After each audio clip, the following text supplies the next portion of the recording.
When she was only 7, Bella found herself abandoned in a freezing cabin deep in the Alaskan woods.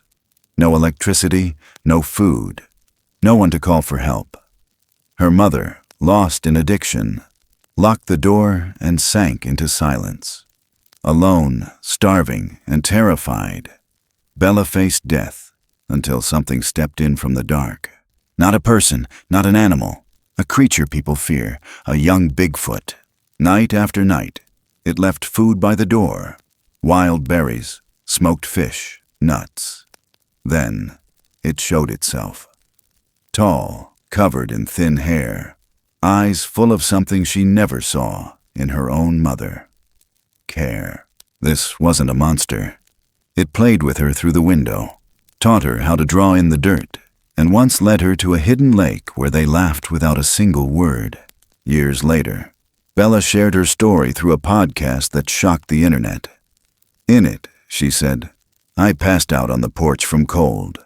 When I woke up, my face felt clean. Food sat beside me, and a thick fur covered my body. Through the window, I saw it, not the young one, but an older Bigfoot, walking away like a mother would." This tale asks a single question, one that stays with you long after the screen fades. If something out there saved your life in silence, without asking anything in return, would you still call it a monster? The road to Fairbanks was long and mostly empty. Just miles and miles of cracked highway snaking through pine forests and glacial winds. Bella sat in the back seat, knees pulled to her chest, cheek pressed to the window, watching the trees blur past like they were trying to run away from something. The old Jeep rattled with every bump, coughing like it was dying. Her mother hadn't said a word in 3 hours, just lit another cigarette, tapped ashes out the window, and whispered curses under her breath. Some aimed at herself, others at ghosts Bella didn't know the names of. They weren't going on a vacation. Even Bella knew that, and she was only 7. Her mother had told her they were going to stay at Grandpa's old cabin. Somewhere quiet, somewhere healing. But by the time they pulled off the main road and into the crunch of dirt and ice, Bella knew this place wasn't healing anything. The trees grew too tall. The sky hung too low. The silence. It wasn't peaceful. It was heavy. Like something was holding its breath, waiting. The cabin was worse than she'd imagined. No lights, no phone, no sounds, but wind in the chimney and the groan of wooden beams settling after decades of abandonment. It wasn't quaint. It wasn't rustic. It looked like it had been swallowed by the forest and spat back out, half-rotten, leaning, forgotten. Her mother shoved the door open and muttered, "This is it." Bella stood at the threshold. The smell of old wood and something sour hit her like a slap. She stepped inside anyway, boots crunching on dead pine needles someone had tracked in long, long ago. The first night, they unpacked nothing. Her mother curled up on the bare couch with a bottle pulled from the bottom of her duffel. Bella sat on the floor, knees under her chin, and watched shadows gather in the corners like silent wolves. The light from the small oil lamp stretched weak fingers along the walls, never reaching far enough. She didn't cry. She just waited. By morning, the bottle was empty, and her mother didn't speak, didn't eat, didn't get up. By day 3, the door was locked from the outside, and Bella wasn't allowed out. "You'll mess things up. You'll make noise. You'll get lost," her mother hissed between tremors. "Just stay inside." Bella listened. She always listened. But the cabin grew colder with every hour. Food ran out fast. There was no refrigerator, only a dented metal cooler and a few cans of beans. She learned how to peel back the lids by stabbing them with a screwdriver and wiggling until they bled open. Some nights she only had dry oats and a spoonful of peanut butter scraped from the bottom of the jar. The water tasted like rust. She drank it anyway. The night stretched longer than they should have. The sky refused to go dark, but the shadows inside the cabin didn't care. They still came. Bella would curl up in the corner of the room, her blanket pulled tight, watching the thin beams of dusk light slanting through cracked boards like fingers from another world. Sometimes her mother would scream in her sleep. Sometimes she'd laugh. Sometimes Bella just covered her ears and pretended it was thunder. One night the food was gone. Nothing left but a half-crushed piece of bread and some dust at the bottom of a cereal box. Her stomach clenched and twisted, but she didn't ask. Her mother had locked herself in the bedroom. She hadn't come out since the afternoon before. Bella sat near the back door, her legs numb on the wooden floor, and stared through the dirty glass at the wall of trees beyond the cabin. Still. Too still. That's when she heard it. A sound above her. Soft. A step. Then another. Not thuds. Not the clumsy shuffle of a raccoon or the tick-tick of a squirrel. These were deliberate.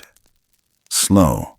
Like someone, or something, was walking along the rooftop, barefoot, with weight behind each step. But there hadn't been any footsteps in the snow earlier. No sound of approach. She didn't move. Just stared up at the ceiling, barely breathing. The boards above her creaked again. A long, low groan. Then silence. She stayed there until her legs fell asleep. That night she didn't sleep. The next morning she waited by the door. Nothing. No footprints, no sign. She told herself she imagined it. Just the wind. Just a dream. But dreams didn't make the floor creak like that. The following night, it came again. Same rhythm, same soft tread.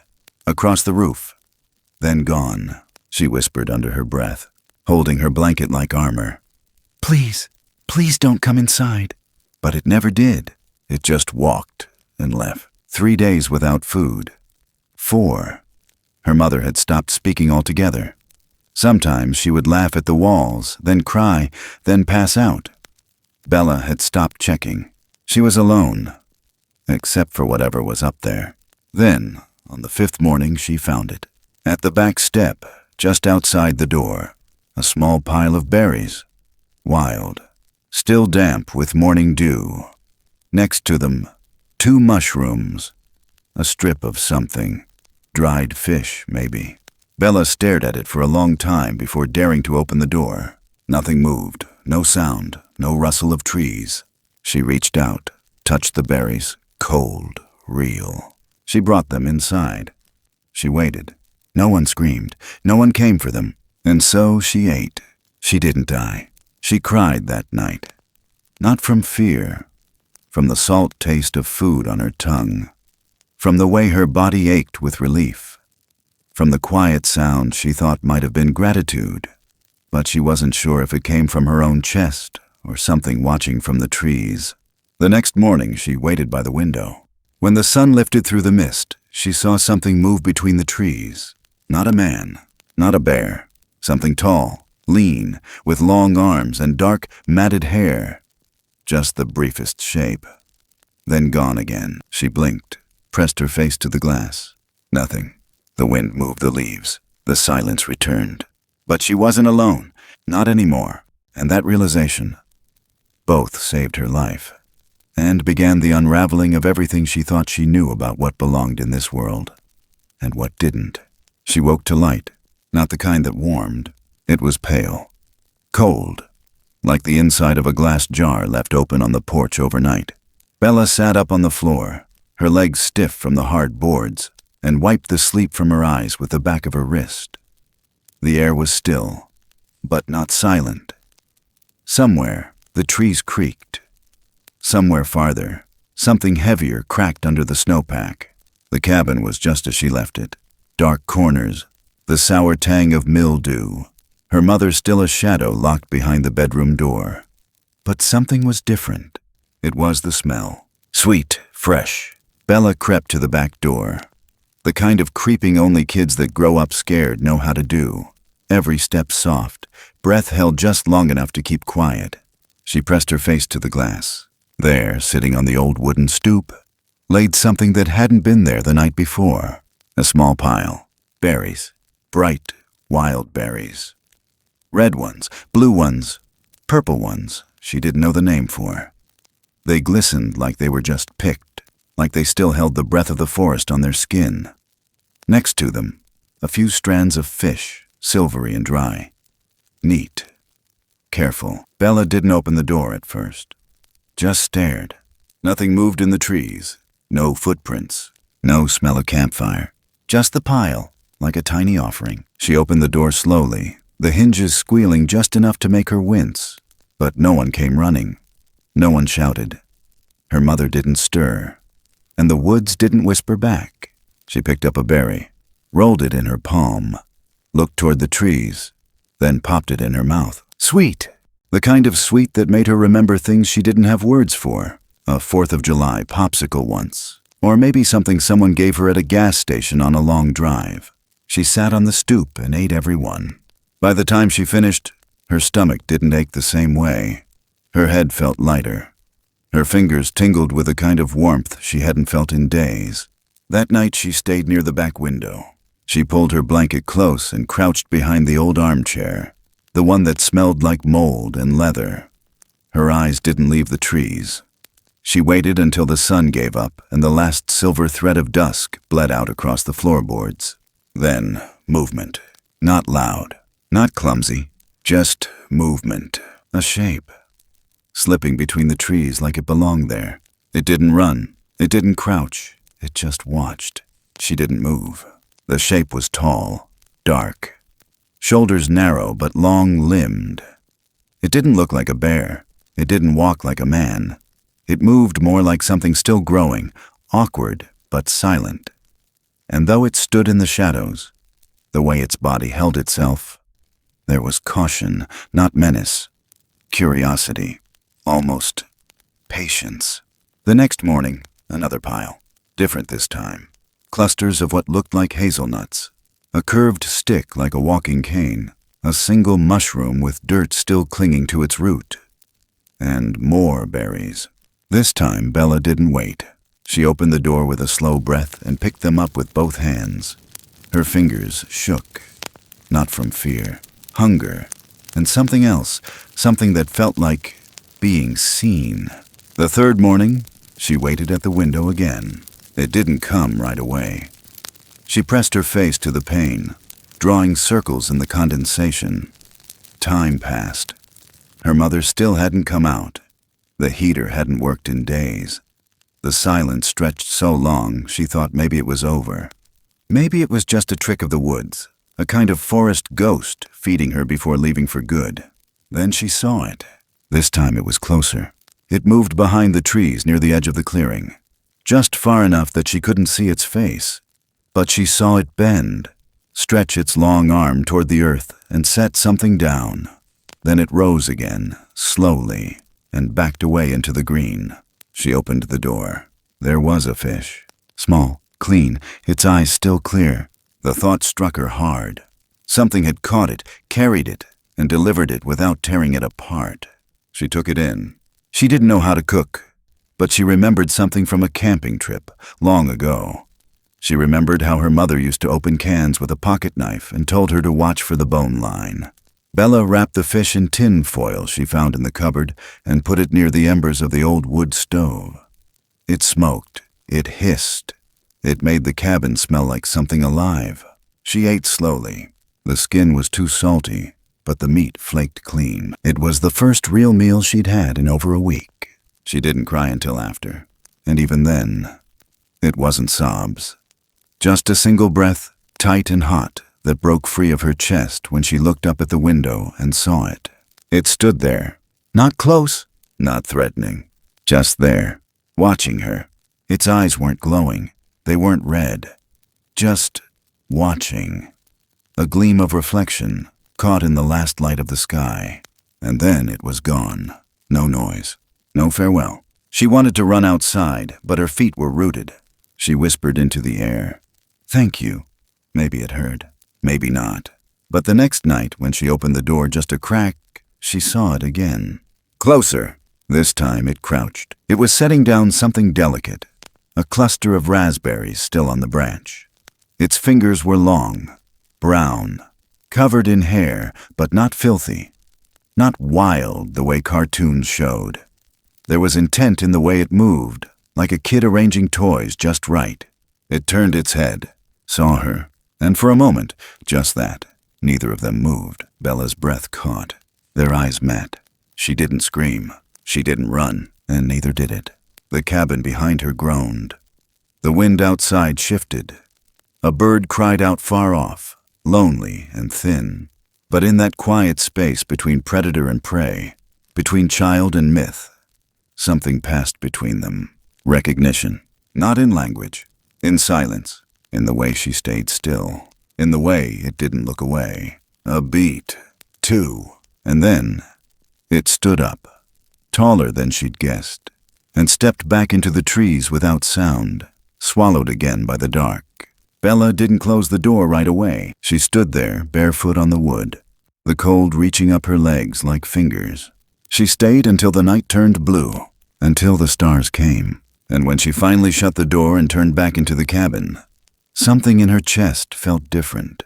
Not safe, not yet, but seen.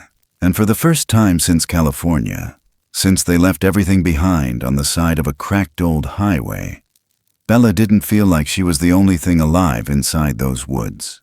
Something else was watching, and it didn't want her to die. Not yet, maybe not ever. By the fifth time it came, Bella stopped pretending it wasn't real. The shape had weight now. Substance. It wasn't a dream walking in the trees. It wasn't hunger painting hallucinations across the fogged window panes. It was there, and it kept coming.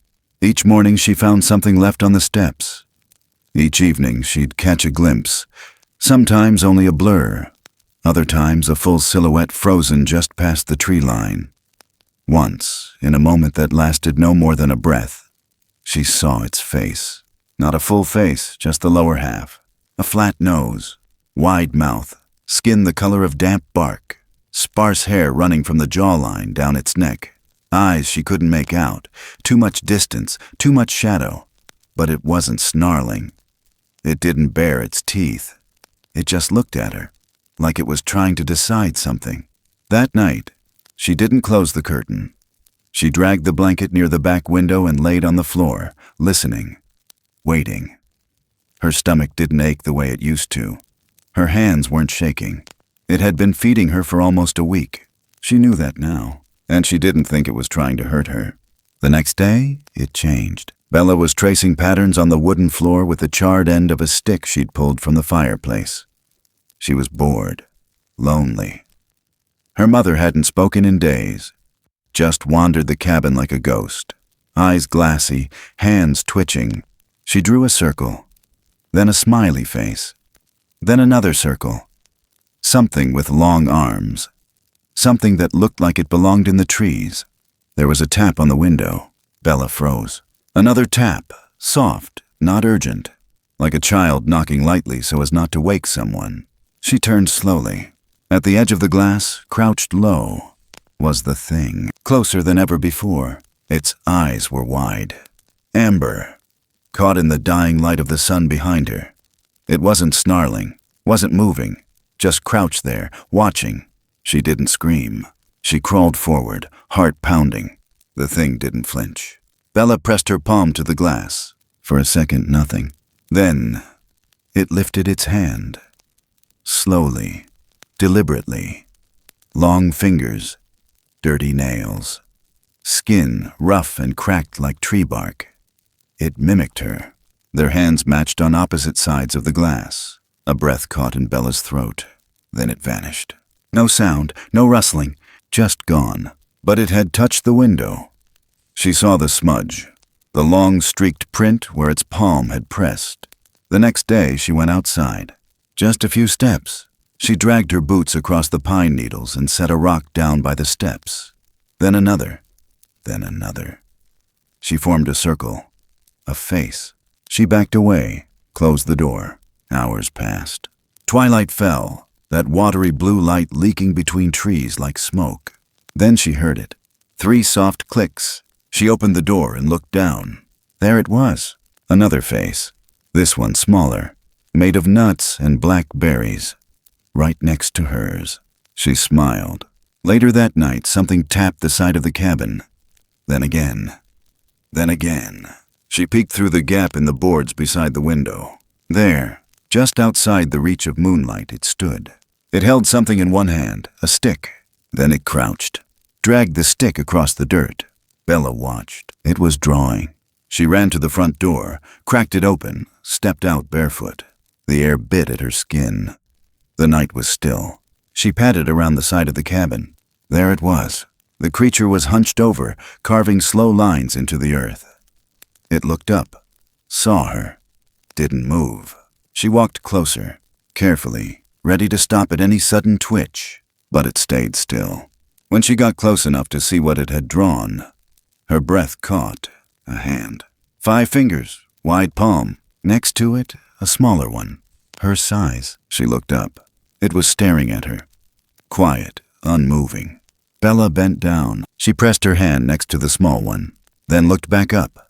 The creature tilted its head, then slowly reached down and pressed its hand beside hers. They stayed there, in silence, just 2 handprints in the dirt. Then without sound, it rose and ran, not away, around, disappeared behind the cabin. Bella followed. Not fast, but determined. She turned the corner and tripped, fell hard, grass and pine needles in her mouth. Hands scraped. She scrambled up, eyes darting. It was gone. Nothing moved in the trees. But something else was there. Another shape. Bigger. She saw it only for a second. Far back, behind the trees. Massive shoulders. A heavy silhouette. It didn't come closer. Didn't move. Just watched. Bella's breath turned to ice in her throat. This one felt different. Not curious. Not playful. Just watchful. Protective. Or maybe waiting. She stepped back, slowly, not taking her eyes off it. When she reached the porch, she slipped inside and locked the door. She didn't sleep that night. But not from fear. From something else. Something gnawing at the edge of her mind. She hadn't been alone with that creature. There were more. And one of them was watching her too. Not with hunger. Not with hate. But something almost maternal. She felt it in the air. Heavy. Present. It hadn't stepped forward. Not yet. But it was there. And it had seen her. And maybe, just maybe, it saw her in a way even her own mother never had. The morning after the handprints, Bella didn't want to sleep anymore. She didn't want to eat. All she wanted was to watch.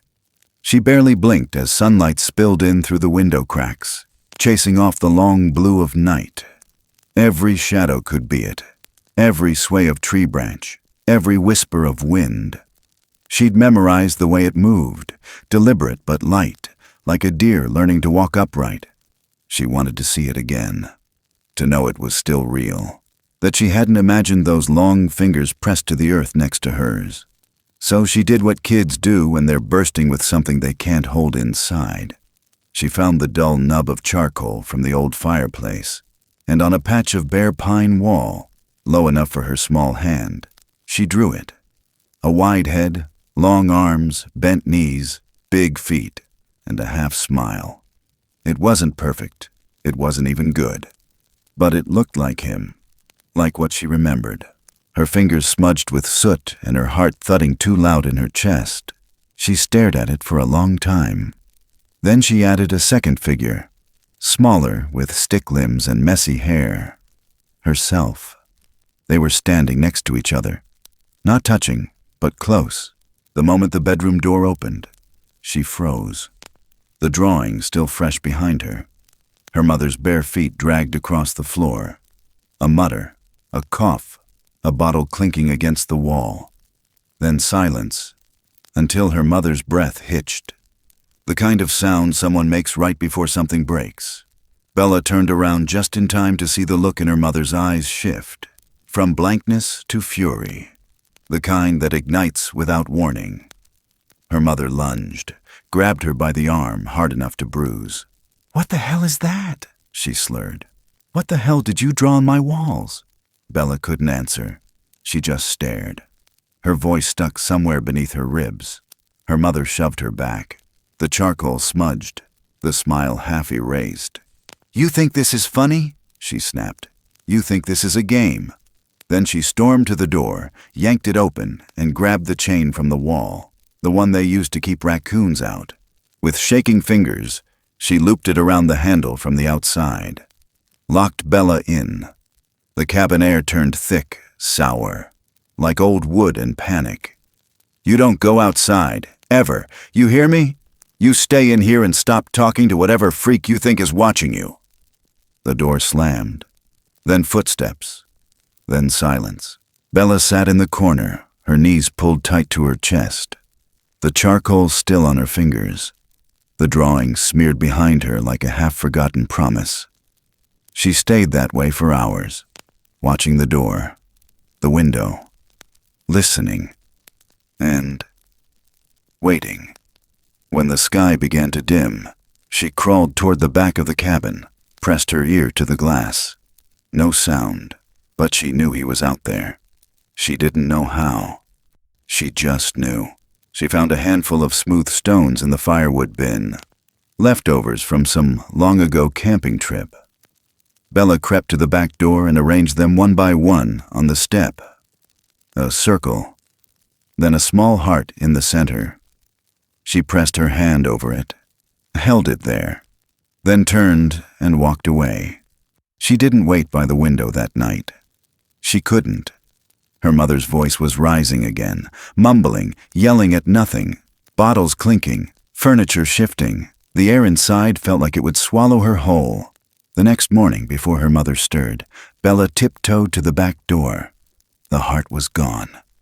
In its place, a shape. Small, carefully arranged acorns and twigs. Another heart. The same shape. Not hers. His. For the first time in weeks, she smiled.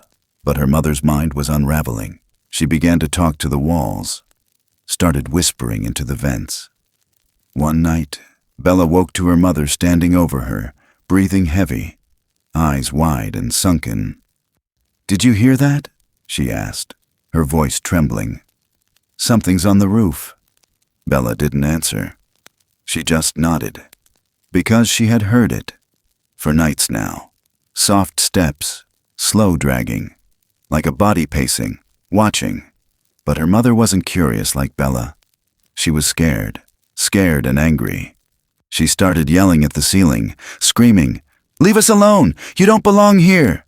Then she threw the whiskey bottle at the back door. The glass shattered. Liquid sprayed across the wall. Bella ducked under the table and covered her ears. Her mother stood there panting, eyes wild, fists clenched. Then she collapsed on the floor and didn't move for a long time. The next morning, the glass was gone. Not a shard, not a smear. The porch was clean, swept. Even the wood was dry where the liquor had spilled. Her mother didn't say a word. But Bella saw the fear in her eyes growing. That night, as the wind clawed through the trees and the chimney moaned low and strange, Bella pressed her face to the back window and drew a new picture in the fog. A sad face. 2 dots for eyes. A long mouth turned down. She pressed her finger to the glass, slowly tracing the curve. And then, from the darkness beyond, a shape moved. It stepped into the moonlight just enough for her to see. His hand reached up. With a single careful finger, he mirrored her motion on the outside of the glass. Then, gently he wiped the drawing away and vanished. Not because he was scared, but because he didn't want her to feel that sadness. Bella stayed by the window until her eyes closed. When she woke in the gray of dawn, her cheeks were damp. But her heart was full of something she didn't have a word for. She didn't know it then, but the thing in the woods, whatever it was, wasn't just watching her. It was answering her. And soon, she'd begin to understand just how much it had been listening all along. It started with a pebble tapping her window. One sharp, deliberate knock. Then silence. Bella turned from where she'd been sitting at the foot of the couch, holding a spoonful of cold oats she'd stirred too long. Her mother had passed out again, face buried in the edge of the mattress, body turned away like she couldn't stand to see her own daughter anymore. Bella set the spoon down and crawled over the wooden floor, her knees leaving tiny prints in the dust as she reached the back window and slowly pulled herself up. Nothing there. No shadows moving in the tree line. No eyes glowing in the dusk. But on the step outside, she saw it. A curve of stones shaped like a trail, leading off into the woods. The forest had always been quiet, but that night it was still in a different way. Not dead, not lifeless, just waiting. Bella pushed the back door open with both hands and stepped out barefoot. The air held no bite. The trees didn't creak. The stones led straight ahead, vanishing into the brush like breadcrumbs. She hesitated, glanced back. Her mother didn't stir. She stepped forward. The stones turned to twigs, the twigs to bent grass. Every few feet, a new sign. A feather, a pine cone, a perfectly clean fishbone set atop a rock. She followed them, arms tight to her chest, moving through ferns taller than her, brushing against the world like she didn't belong. But the forest didn't fight her. It opened. Narrow and winding, the path curved around fallen trees and ducked under low-hanging branches until, finally, she stepped into light. Not sun, reflected light, pale blue and glassy. A lake, small, hidden, like a secret kept in a whisper. The surface was smooth and still, not even a ripple. It reflected the sky like a mirror left face up in the grass, collecting every breath of cloud. At the edge stood a figure. Him, taller than she remembered, arms longer, shoulders hunched like he wasn't sure she'd follow. He turned his head, not fully, just enough, then stepped forward, toes breaking the water's edge. Bella didn't speak. She didn't even blink.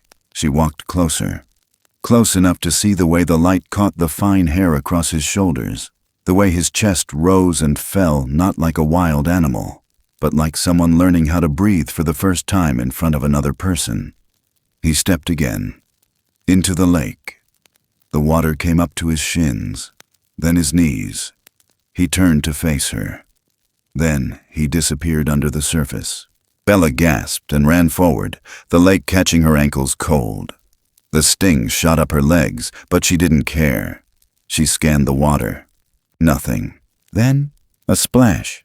Behind her, she turned just in time to see his head break the surface, water running in silver streams down his face. He opened his mouth wide, not in a roar, but in a soundless kind of laugh. Then he splashed her. Hard. She stumbled, shrieked, laughed. For the first time in weeks, a real laugh, one that shook something loose in her chest. He splashed again. She kicked water at him. He darted away, long arms flailing awkwardly under the surface, more like a puppy than a monster. They stayed like that, splashing, circling, never too close, never too far. The lake swallowed their noise and gave nothing back. The trees stood watch. The sun began to fall behind them, casting long shadows like fingers across the surface. At one point, he sank again. Bella stood still, eyes wide, waiting. Seconds stretched too long. She held her breath. Then, his head popped up inches from her. She gasped and fell backward, laughing so hard she choked. His mouth curled. Not quite a smile, but not far from it. He reached a hand toward her. She didn't flinch. They didn't touch. Not exactly, just close enough. Her fingers hovered over his, and for a brief, impossible second, their shadows met in the water. She didn't pull away, and neither did he. Then, from far behind them, a voice. Broken, hoarse, angry. Bella? She froze. The figure's head snapped toward the sound. A crash in the trees. Her mother stumbling, screaming her name again. Slurred, panicked, branches snapping underfoot. He stepped back, sinking lower in the lake. Bella turned, heart pounding. I have to go, she whispered. He didn't move, just stared. Then her mother screamed again. Something heavy hit the ground. A branch? A rock? Bella turned. Her mother stood at the edge of the trees, red-faced, hair wild, one shoe missing. Her mouth opened to shout again, and then something hit her leg. A rock. Not small. It thudded into her shin, and she buckled, yelping, collapsing to her knees. Then came the sound. A roar, not from a throat made to speak, from the deep part of the forest. A vibration, not loud, but full. It rolled over the water, made the air itself shiver. Even the trees leaned with it. Her mother scrambled backward, dragging herself across the dirt, eyes wide and white with fear. Bella didn't move. The boy, he was gone. No splash, no ripple. The lake was still again. Her mother kept shouting, pulling herself upright, limping. "Get over here, now!" Bella turned one last time and scanned the far side of the lake. He wasn't there, but the air still held the echo of his presence, the memory of warmth where none should have been. She walked back, slow, silent. Her mother dragged her by the arm, muttering about demons, hallucinations, the end of the world. Bella didn't answer, didn't speak. When they reached the cabin, her mother collapsed into the couch, clutching a bottle with shaking hands. Bella stood at the door, looking out, listening, but the lake was too far, the boy too quiet, and the sound of that roar still lived in her bones. It hadn't been angry, it had been protective, and whoever, or whatever, had made it, had done so for her. That night, as the stars blinked on one by one above the treetops, Bella lay awake on the cold floor, her fingers still tingling with lake water, her ears straining for the sound of movement in the trees. Nothing came, but she knew he was out there, watching, waiting, and missing her just as much.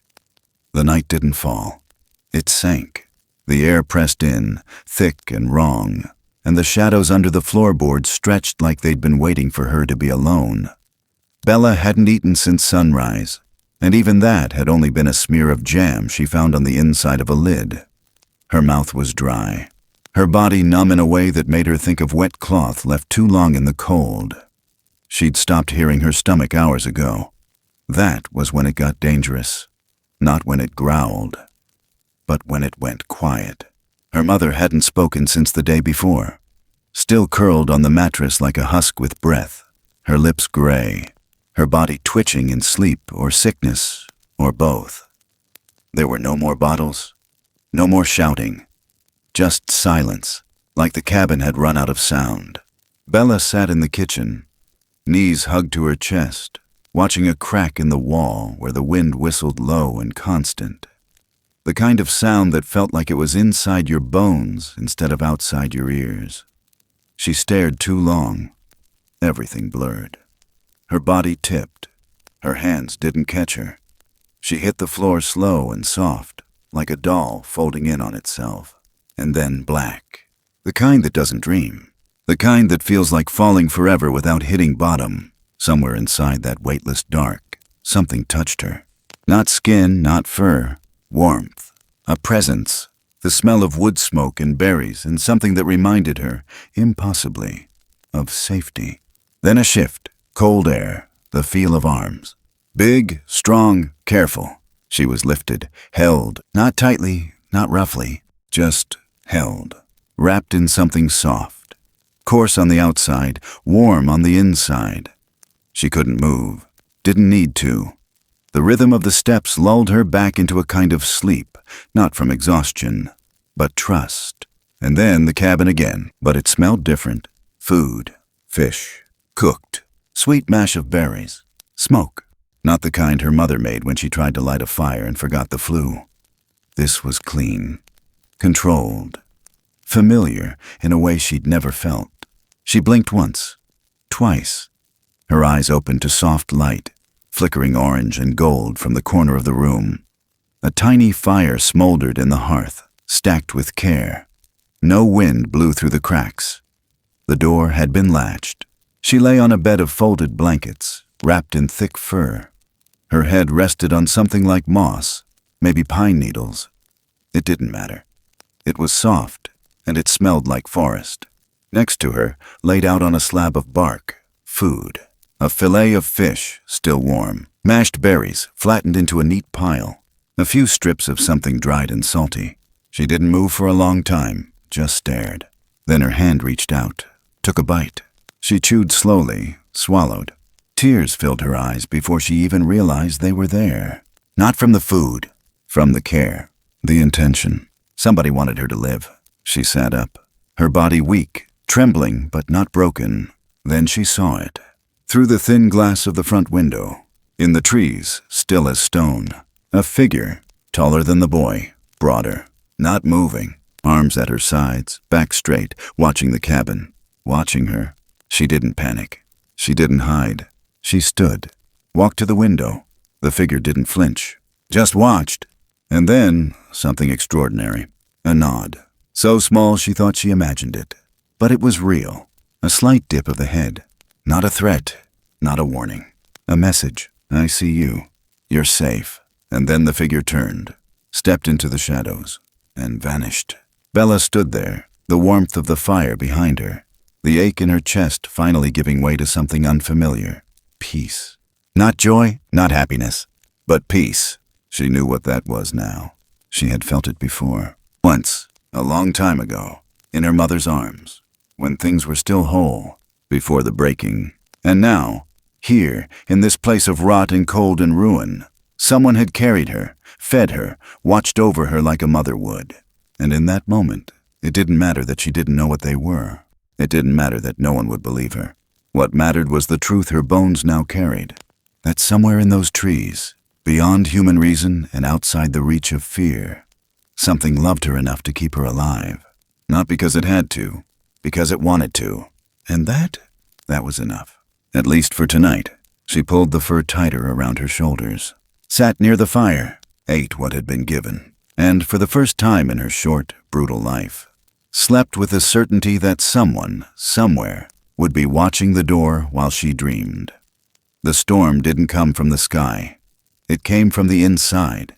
Bella woke to her mother's voice, sharp, splintered, tangled in panic. The kind of voice that meant something was about to be destroyed. For days, her mother had been twitching, whispering, collapsing into corners like a shadow trying to peel off the wall. But that morning, something snapped. The phone. She'd found the old one shoved in a drawer, cord tangled, receiver yellowed with age. Bella had seen her slam it against the counter again and again, trying to bring it back to life. Then a click, a hum, the dull, alien tone of a working landline. It wasn't supposed to work, but somehow it had. Her mother called someone. No name, no hello, just a flood of fear. Words like trapped, not human, my daughter, and get us out of here. Bella had crouched behind the door, hands pressed to her ears, heart thudding like a small animal inside her chest. By afternoon, the bags were packed. Not hers, just her mother's. 2 garbage bags, 1 backpack, 1 pistol Bella didn't even know they'd brought. No one explained anything. No one asked what she wanted. Her mother slammed drawers, pulled curtains, cursed the floor for creaking, cursed the walls for breathing. Then she grabbed Bella by the wrist and said, "We're leaving, right now, before that thing comes back." Bella didn't fight. She didn't speak, but her stomach twisted like it knew something her mind wasn't ready to say out loud. They took the Jeep. The tires skidded in the gravel. The air was wet, full of pine and stormlight, but no rain fell. Bella watched the trees blur past the window again. Only this time, her reflection in the glass was older somehow, smaller. She kept looking for a shape among the trunks, a movement, a face, nothing. And then, it was almost imperceptible, a shimmer of gray beside the road. Then a clearing. Then stones, not random, not natural, a heart, laid out carefully in white rock, pressed into the dirt like a message meant only for her. Her heart cracked open. She didn't speak, didn't cry. She only stared, and pressed her palm to the glass like she could touch it. Her mother didn't see it, or pretended not to. She just kept driving. The further they got, the louder the world became. Roads, billboards, gas stations, lights that buzzed too bright, people talking too fast. Bella didn't speak for 3 days. No one asked why. She held the memory of the cabin inside her like a secret animal, breathing under her ribs. Every time she closed her eyes, she saw the handprint, the food, the eyes behind the glass, the way he never tried to make her afraid, the way he watched her like she mattered. The way he didn't beg her to stay, only watched her go. 15 years passed. 15 birthdays. 15 winters. She moved states, changed schools, learned how to say she was fine, even when her chest hurt. But the memory never faded. She never told anyone, not really, until her mother called her one day. Sober now, calm, voice low and shaking. "I need to go back." Bella stood in the kitchen, phone hot in her hand. Back to where? She already knew. The drive was long, different now. More roads, less forest. But when they turned off the highway, onto that same cracked trail that led into the trees, Bella felt her hands go cold. Her mother didn't speak the entire way, just stared straight ahead, lips drawn tight. When they reached the clearing, the cabin stood like a ghost. Smaller than she remembered. Grayer. But it was still there. Her mother parked, engine ticking. She didn't move. Then, slowly, she stepped out, closed the door softly, walked forward a few feet. And just before she reached the porch, she turned back, looked out across the trees like she knew they were listening, and said, quietly, almost too quiet to hear, "Thank you for not killing us." Bella froze. The forest didn't respond, not with sound. But something shifted. The wind slowed. The trees stilled. She stepped out of the car, boots crunching the gravel. The air smelled the same, like wet wood and moss and something ancient that never really left. She didn't follow her mother, didn't go inside. She walked past the porch, past the cabin, toward the tree line. Her feet knew the way. Every turn, every hollow. The moss remembered her weight. And when she reached the old spot by the clearing, the place where the forest cracked open just enough to let the sky through, she stopped, fell to her knees, and for the first time since she was 7, she let herself cry. Not from sadness, from the ache of not knowing if he was still there. She looked up, waited, but the woods gave nothing back.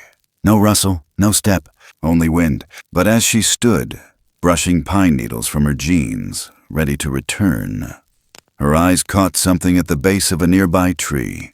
A stone, then another, then more. White, worn smooth, arranged in a curve.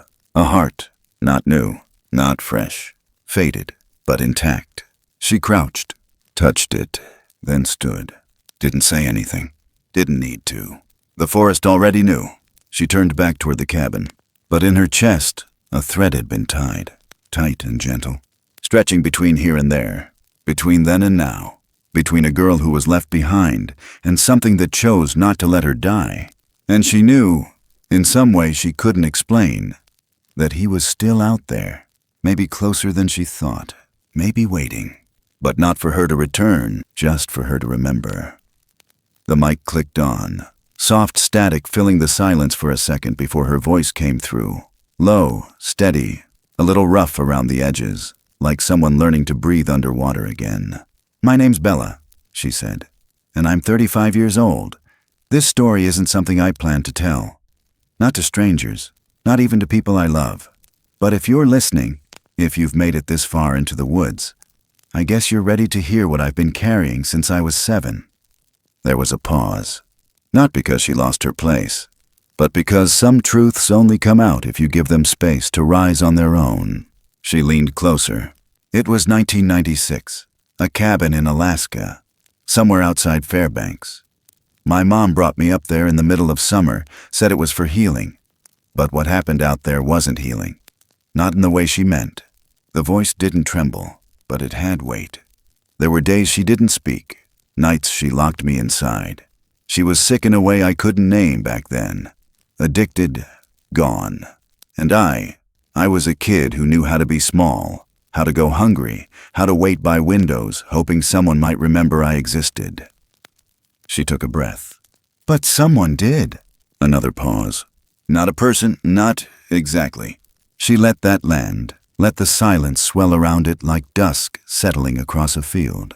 "I don't know what it was," she went on. "Still don't. A creature, a being, a boy who wasn't fully human, or maybe something older than that, something the forest kept secret. All I know is that it found me, or maybe I found it." She smiled, but only in her voice. He was tall, thin, covered in soft hair, young, awkward even, like he didn't belong to either world, mine or his. But he came every night, left food, watched from the trees, played with me in the dirt like a brother who didn't know language but still knew how to laugh. Her breath caught slightly, not a stumble, more like the memory brushing too close. We didn't speak, but we understood each other. A bead. He'd draw in the dirt, trace my handprints, wait outside the window until I noticed, and I'd wait too, pretending not to, pretending I was braver than I was. He taught me how to be seen, not just looked at, seen. She let the words settle, thick with meaning. And when I collapsed, when I hadn't eaten in days and the cold took my legs, and I went down out on the porch, he carried me. He brought me inside, fed me, wrapped me in fur, built a fire. Another breath, this one longer. It wasn't him alone. She lowered her voice, just slightly. There was another. The tone shifted, quieter, deeper, bigger, older. I only saw her once. She didn't speak either. But she stood at the edge of the forest and looked at me through the window, and she nodded. Just once. Like a mother saying, "I got you." Bella stopped, a tiny, almost imperceptible inhale. That moment rewrote something in me. I didn't have a mother who could love me then, but I had that. And for a child who'd been invisible most of her life, it meant everything. She sat back. Eventually we left. My mom got clean, got better even, but she never talked about it. She never admitted what she saw. I don't know if it was shame or fear, or maybe just the way the world breaks things it can't explain. But I never forgot. Her voice softened. And then, a few weeks ago, I got a letter. From someone I don't know. Someone who said they lived in that part of Alaska as a kid. That they remembered a creature too. One that left berries by their window. She exhaled, the mic catching the slight hitch in her throat. And I realized, maybe I wasn't the only one. She let the silence stretch, long enough for listeners to feel the chill, the weight, the possibility. And then she said it, the words like a whisper carried by trees. Maybe it wasn't just one of them.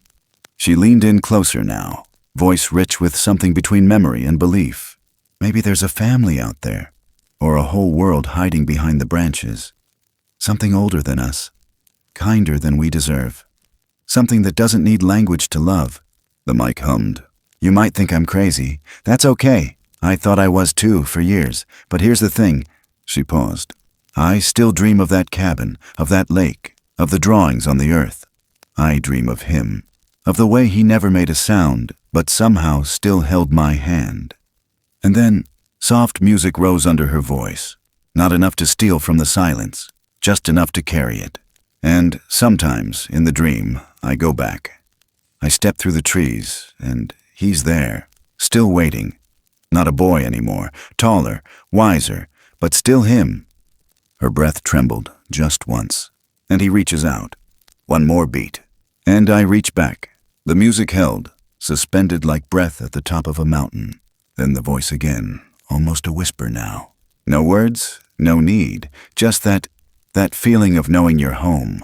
She sat still for a long moment, then said softly, "If you've ever felt something watching you in the woods and it didn't feel cruel, maybe it wasn't. Maybe it was one of them." She let that sit, then, almost smiling. Anyway, that's what I remember. A long silence. Then the episode's end music faded in, low, melancholic, the kind that lingers behind your ribs long after it ends. But just before the recording cut off, the tiniest sound, an envelope opening, paper rustling, her voice again, almost curious now. "I'm reading your letter again, by the way. You wrote that it used to come to your window, too, that sometimes it'd leave fish bones and feather bundles, and once a stick figure with a smile, a soft exhale. And I think maybe we both met the same one." Then a long, long pause, no fade out, just the silence. And in that silence, somewhere between the static and the breath of the forest beyond the signal, there was a feeling of something waiting, still out there, still watching, and maybe, just maybe, still holding the memory of a child who once looked back and didn't run. Sometimes the things that save us don't look like heroes. They don't come with words or promises or answers we can write down. Sometimes they're quiet, wild, strange. Sometimes they arrive when we are at our lowest, half forgotten, half awake, somewhere between despair and surrender. And still, they show up. What we endure in silence, what we carry from childhood into the long shadow of adulthood, often doesn't have a name, but it shapes us.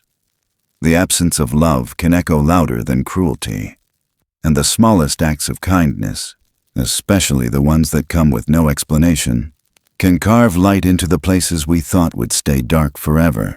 There's something profoundly human about being seen by what we don't understand. To be acknowledged, not with language, but with intention, with a gesture, a glance, a hand that doesn't grab, but simply holds. This wasn't a story about monsters or miracles. It was about the quiet, in-between spaces where healing begins. Not always where we expect, and never how we imagine. It's easy to forget in this noisy world that survival itself is sacred, that every heartbeat that continues despite fear is a rebellion, that sometimes the difference between vanishing and enduring is one moment of grace, one soft hand, one unseen presence that simply refuses to let us go. Maybe we don't need to name everything to believe in it. Maybe not every truth can be proven. But when something reaches across the dark just to keep you alive, you don't forget. Not ever. Thank you for listening. If this story moved something in you, if it reminded you of something you once felt but couldn't explain, leave a comment. I'd love to hear how it resonated. And if you haven't already, follow the channel, subscribe, and turn on notifications so you don't miss what's coming next. There are more stories out there, waiting in the woods, waiting to be heard, and some of them might just be waiting for you.